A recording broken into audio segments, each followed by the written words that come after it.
Okay, cool stuff with MIDI, unofficial MIDI Unscripted. Can't stand the dirt.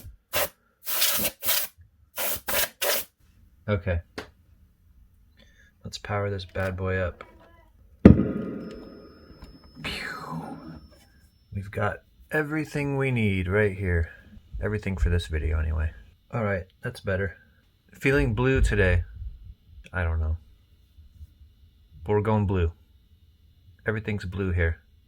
Let's talk about first the MIDI chain. So we have the new Morningstar MC3, and I'm coming out of there with those little 1/8 inch. I think they're also 3.5 millimeter. So those just look like this. Think of that as like those little headphone jacks before you put the little adapter on the end of it. So that's what we're used to, is the 1/4 inch size. But this has the 1/8 inch. So that comes out of the top and just plugs straight into the Boss MD200. And then the Boss, let me show you on this other one. I have an OD200 here. So they have MIDI in and MIDI out. It's not MIDI through. So it's not just passing the signal, but it actually passes active MIDI, and we'll have to deal with that in just a second because this sends clock out, so we have to deal with that as well. And I'll show you how to jump that hurdle. So I come MIDI out, and of course the input on a Chase Bliss pedal, there you are, Beta Blooper. All right, so the input jack on Blooper is obviously 1/4 inch. So how do we go 1/8 inch to 1/4 inch? I bought a whole bunch of little adapters, and I'm trying each one out to figure out what I like best. But I got this 1/8 inch plug to 1/4 inch jack. Now, the other important thing is that in most cases, MIDI is transmitted on the tip of the jack. But for Chase Bliss, we do MIDI on the ring, so you have to kind of juggle that around a little bit. So this is going to send MIDI from the tip coming out of the Boss to then the tip of this jack. So you'd think, okay, I'm going to go from this with a TRS cable into Chase Bliss. So that would look like this, right? Coming from Boss through the adapter into Chase Bliss into your Blooper.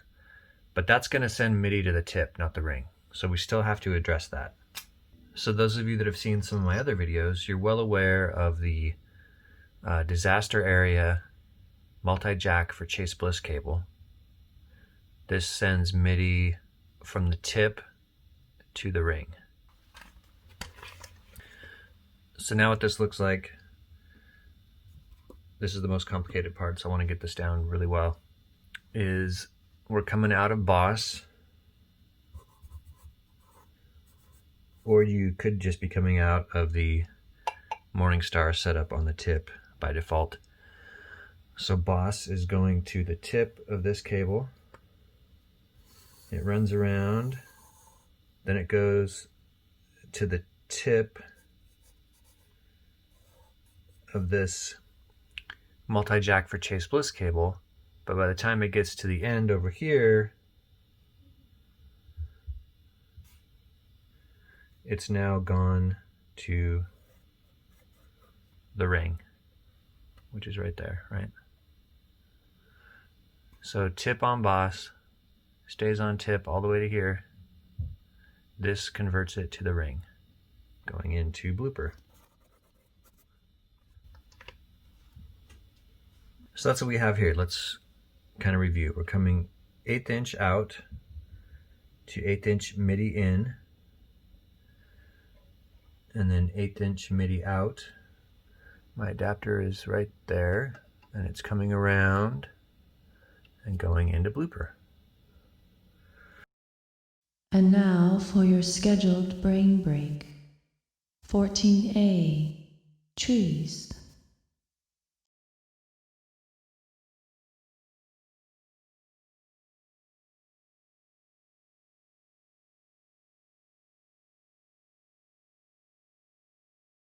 So now, if you watch here, you can see that I can actively go through some of my presets on the boss. And then over here, I have where I can select via MIDI loops on Blooper. And then I also have where I can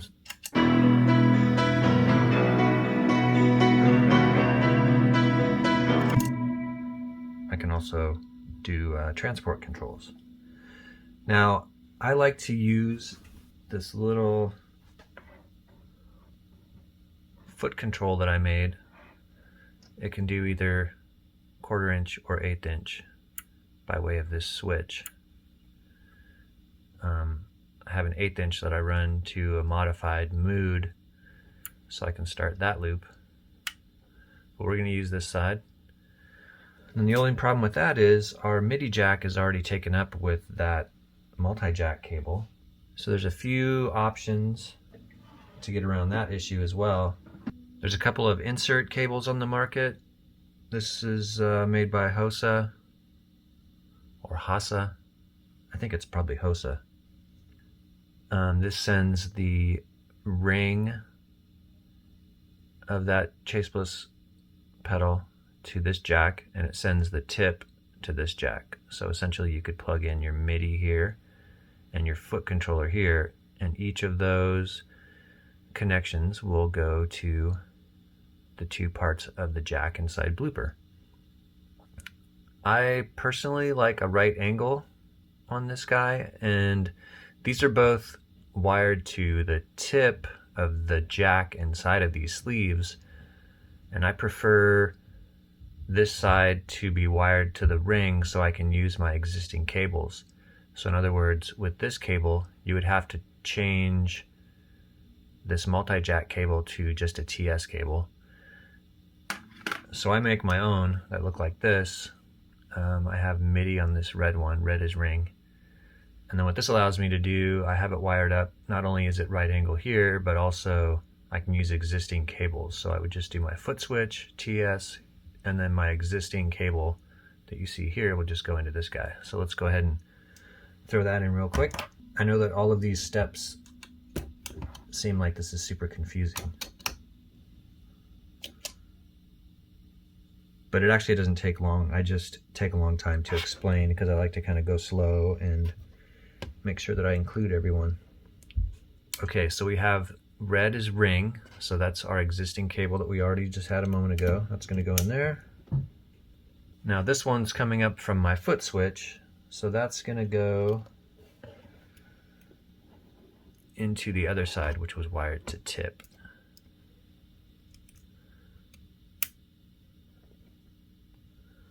Sorry, there's so many layers to this, but you know, if you want it to work the way you want it to work, it takes a little bit of investment, right? Okay, so now that we have it set up the way that we have it here, I have MIDI going in and foot switch going in, both to the MIDI and extension jack. So when I press my foot switch, I get loop start and play, and over here on MIDI, I can load presets, or loops in this case. Now that everything is wired up, I'm going to delete that loop, and I want to cover one more thing. So say that we want to select a tremolo here.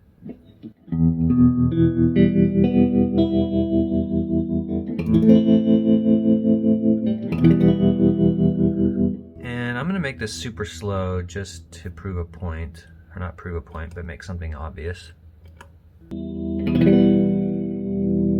Okay.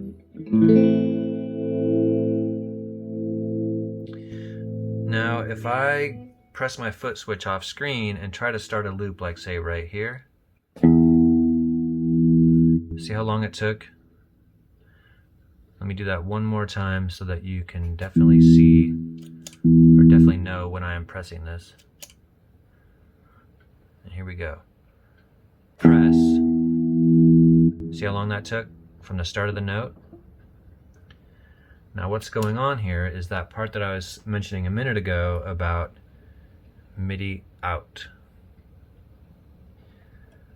The MD200 is passing MIDI clock, which, you know, normally if we wanted to line up a bunch of pedals, this would be very beneficial.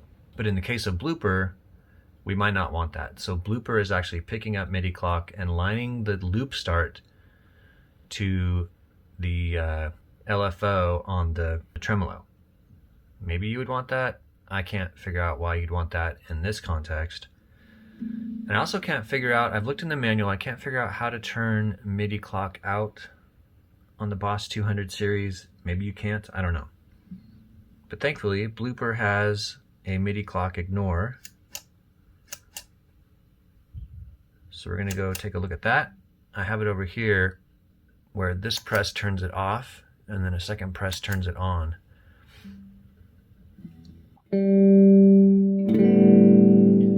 Alright, so we're going to leave it on for now, and I'm going to show you that one more time. As soon as you hear me play is when I'm stepping on the foot switch, right? Yeah, see that delay right there? So now if we listen to that, it's not catching the attack of the note. So we're going to leave this the same to make it obvious, and I'm just going to turn clock off. So now, when I go, you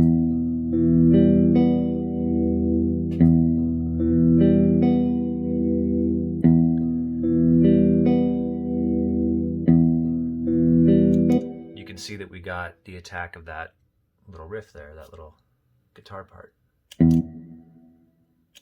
if we try it again, same thing. It's going to be dead on every time.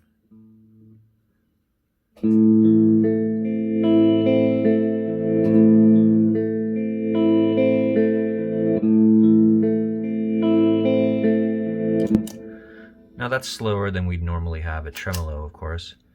So we can go back in, get out of that preset, and then when I recall it, there we are back with like kind of a more normal standard tremolo sound, and we're going to start the loop now.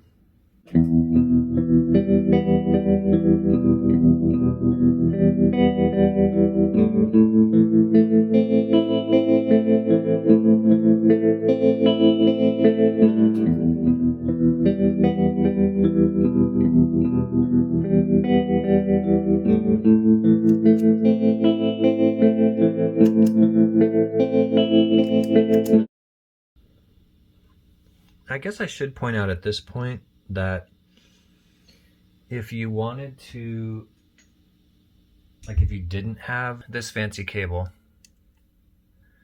what if you have the Hosa cable? Let's just look at that real quick. There's not quite as much clearance here. So, oh, okay. Tip side gets our foot switch.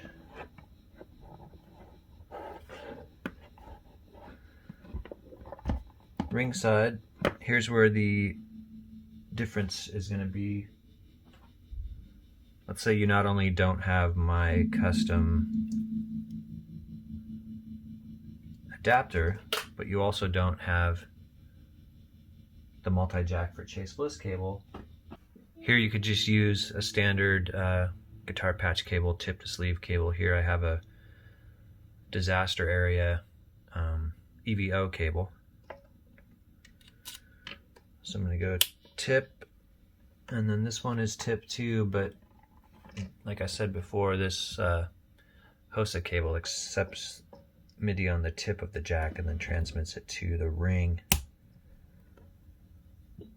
So that's a pretty simple way of doing this. Probably simpler than my way, actually. So here we can and stop. Do all the same MIDI stuff. Okay, I know how you feel. I'm getting that sense that you're kind of sitting there, you got that deer in the headlights look. You're watching this video and this guy is just kind of rambling about all these MIDI controllers and MIDI pedals and loopers that do fancy things. And you're kind of like, what? But you know I got you. I wouldn't do you like that. I'm going to explain it all in a way that makes sense. Let's go around the horn with the MIDI Guru. Okay, here we have that diagram. Let's go ahead and take a look. Wait, hang on. There we go. That's better. All right, so we start out with our Morningstar MC3 with those little 3.5 millimeter MIDI TRS jacks. And we're going to take that 3.5 stereo TRS cable and go straight into the MIDI in on our Boss MD200. And then from there is the first part of this where we really have to get creative. We have to go from 3.5 millimeter to 6.35 millimeter, or 1/8 to 1/4 inch. So I have this adapter I got on Amazon. They're easy to find. So we're just going to run that from the MIDI out of the MD200.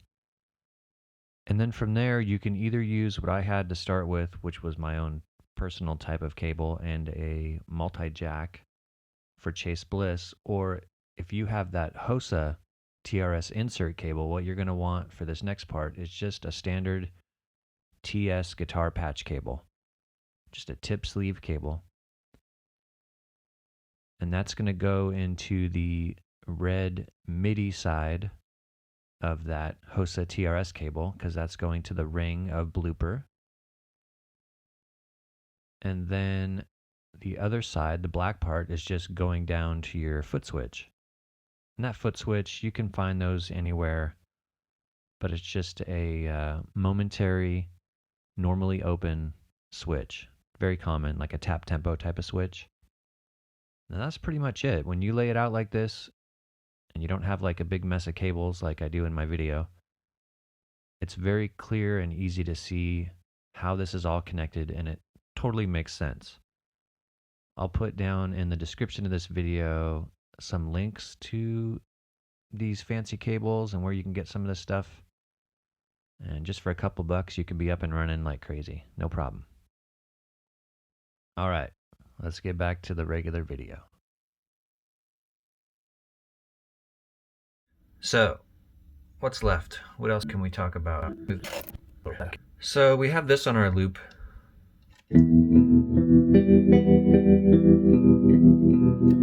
I should have thought of something I could like create with this, but I didn't.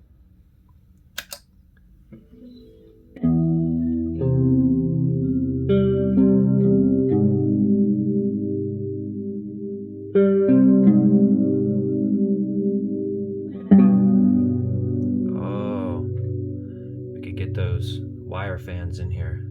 No. So let's play our loop.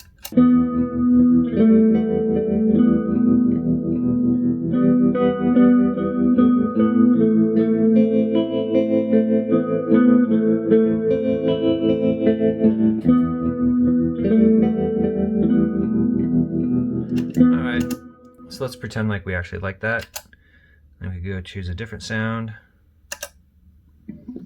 Here's a vibrato.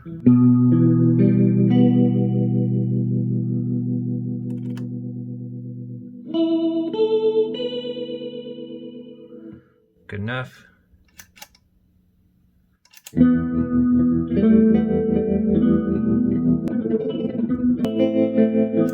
Alright, this loop is getting too weird.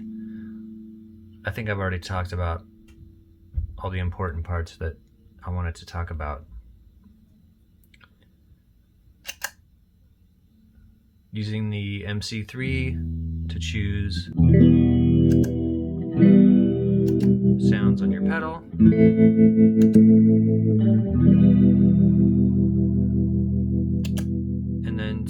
able to come over